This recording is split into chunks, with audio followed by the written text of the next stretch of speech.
Thanks very much for staying with us. Time now for Eye on Africa with me, Georgia Calvin-Smith. Tonight, a sincere love of Africa. We take a closer look at former French President Jacques Chirac's legacy on the continent.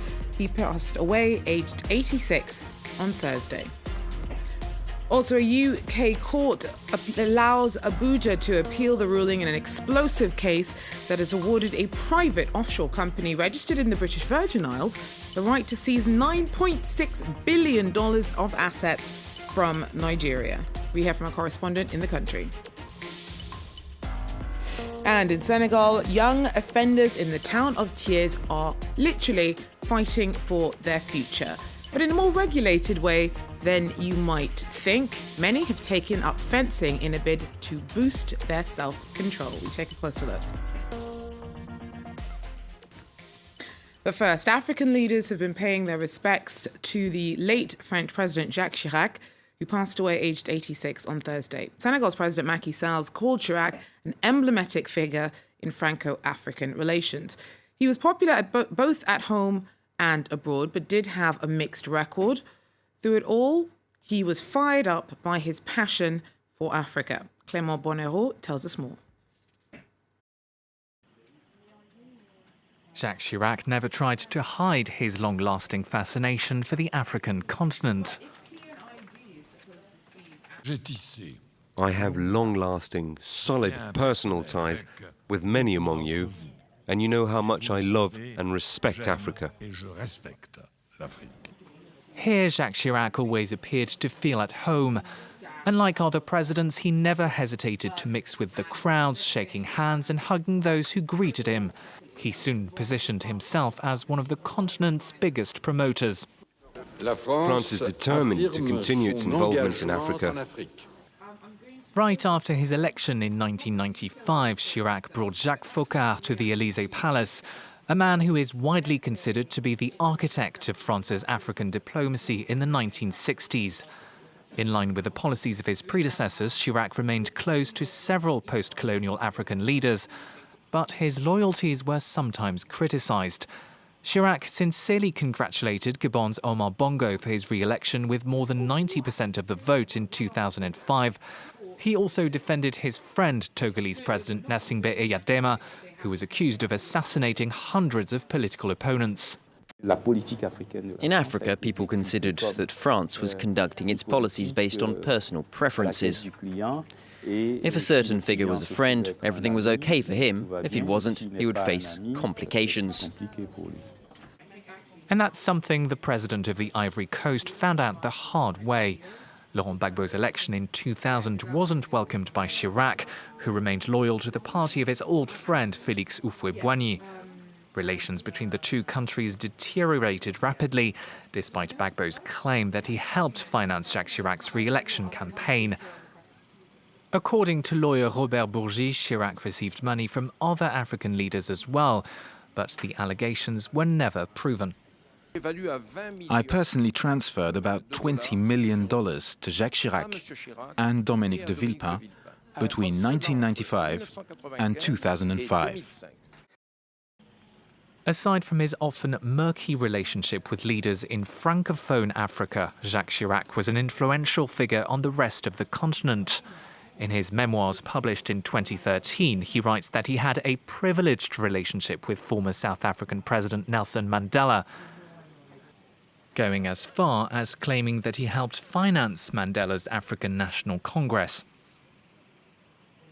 In his 12 years as president, Chirac also regularly spoke on Africa's behalf on the international stage, pleading to alleviate the continent's debt, while launching various initiatives, including a solidarity tax on air travel. Yet, in the mind of many Africans, he also embodied a more paternalistic and corrupt side of Franco-African relations. Well, as mentioned there, out of all of France's former colonies in Africa, its relationship with Ivory Coast remains particularly close. Jacques Chirac had many dealings with the country, but not everyone there is a fan of that fact. Frank Ercy is in Abidjan and tells us more. Try talking to someone on the streets of Abidjan today about Jacques Chirac, and you'll find they're uncharacteristically reluctant to talk. Much of the past 20 years here has been rocky, and Chirac had his part to play. So to put things into context, after Ivory Coast gained independence in 1960, it remained the darling of the former French Empire. The first president, Félix Houphouët-Boigny, was particularly close to France. But the thorn in his side was future President Laurent Gbagbo, who's currently on trial in The Hague. And before Gbagbo could take power, that first president, Houphouët-Boigny, passed on the reins to Henri Konan Bédier, who inherited that friendship with France and Chirac. This is how President Bédier remembered Chirac to us today. It was with sadness that I learned of the loss of this great head of state, who remains a model of courage for me. I recall how President Chirac saved my life after the conspiracy that led to the 1999 military coup d'etat.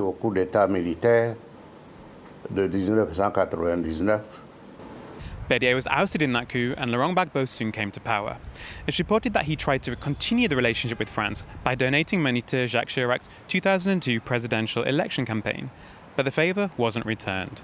As Ivory Coast descended into civil war in the early 2000s, instead of supporting Gbagbo, Chirac turned instead to Gbagbo's enemy and current president, Alassane Ouattara. Then in 2004, in retaliation for the death of 9 French soldiers, under Chirac, the French military wiped out the entire Ivorian Air Force, much weakening Gbagbo's position, despite a military pact between the two countries. Anti-French violence followed, and a sense of humiliation, which was compounded by the fact that only Laurent Gbagbo was transferred to the International Criminal Court. The fact that Alassane Ouattara remains untried is what many people here see as just the latest example in a chain of French interference, once orchestrated by Jacques Chirac. Frank Ercy there for us. Now, in other news, a UK court's allowed Nigeria to appeal a ruling that would have allowed a private company to seize $9.6 billion worth of foreign assets from the country. Thursday's order also requires Abuja to make a $200 million security payment as it awaits the outcome of its appeal. Time is of the essence, as interest is currently accruing at a rate of $1.2 million a day. Now, it's an explosive case pitting the Nigerian state against Process and Industrial Development, or PNID, a tiny offshore firm that says Nigeria reneged on an oil deal. Nigeria, on its part, claims that the whole thing is a scam and that the original contract was only signed because of bribery. Sam Olukoya joins us now with more from Abuja. Sam, so many different parts to this. So tell us, how did things get this far? How could a private company end up being owed what is the equivalent of a fifth of the foreign reserves of Africa's largest economy? Talk us through all this. Well, it came quite strangely for many Nigerians that overnight we had this judgment that Nigeria has to pay as much as 9.6 billion. Actually, Nigeria's foreign exchange will normally hover around $40 billion. So we're talking of a quarter, not even a fifth of Nigeria's foreign reserves. And it's unclear. The Nigerian government, I assume, never actually took this issue seriously when it was in court.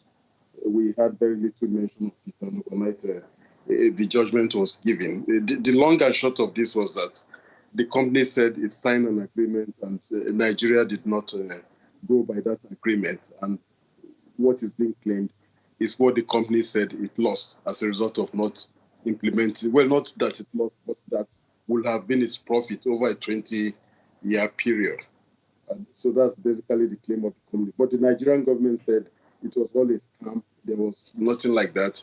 It never received the contracts, never received the blessing of the government, and it was designed to fail from the onset. Sam, unfortunately, we're having a few technical issues there with the line, and this story is far too complicated to get a grips to if we can't hear you properly. So I'm hoping that we'll be able to revisit the story in our next bulletin, so do stay with us. In the meantime, Zimbabwe has relented on its insistence that late leader Robert Mugabe be buried at a national shrine and agreed to respect his family's wishes for him to be buried in his home district. Mugabe ruled Zimbabwe for 37 years and was a polarizing figure before being ousted in 2017. He passed away in Singapore at the start of the month.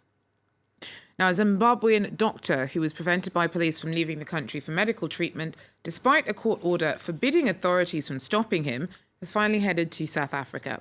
Peter Magombeyi was found last Thursday after a 6-day disappearance and was admitted into hospital in Harare. Some of his colleagues accuse security forces of having kidnapped him because he heads up a doctors' union which has organised pay strikes. And finally, in Senegal, young offenders in the town of Thiès are being given the chance to fight for their future using weapons, but in a more regulated way than you might think. Many have taken up fencing. The sport's supposed to help with self-control. Nicolas Chemat tells us more. Once a week, the young delinquents who are behind bars in the Senegalese prison in the town of Thiès get to leave their cells for a few hours. They take a minibus to go to a fencing training. It's a sport that helps you improve your self-control, according to one young woman who is in detention for robbery. Thanks to fencing, I feel more confident. I can concentrate more. I'm more in control. 300 men and women have followed this training since it first began 7 years ago. The project's coordinator says fencing transforms the young prisoners. When I see the youth come out of prison, they are tense. They're tense, they're not open, they're a bit closed off. But as soon as we bring them to do fencing, they start the session and they start to enjoy themselves. Their faces start opening up a little. The Thiès prison is Senegal's second largest, and the authorities want to extend the program to other jails as they are satisfied with its results. They learn to be more honest, to respect rules, because through the rules of the game of fencing, they learn to respect rules in general, to accept defeat, that sometimes things work out, sometimes they don't, and they can control themselves better. Despite this kind of project, Senegal's prison system has recently been criticized by the United Nations. That's because pre-trial detention for youths like these often exceeds the sentence which is later handed by the judges. Well, that's it for Eye on Africa for now. Thanks for joining us. See you soon again. Take care.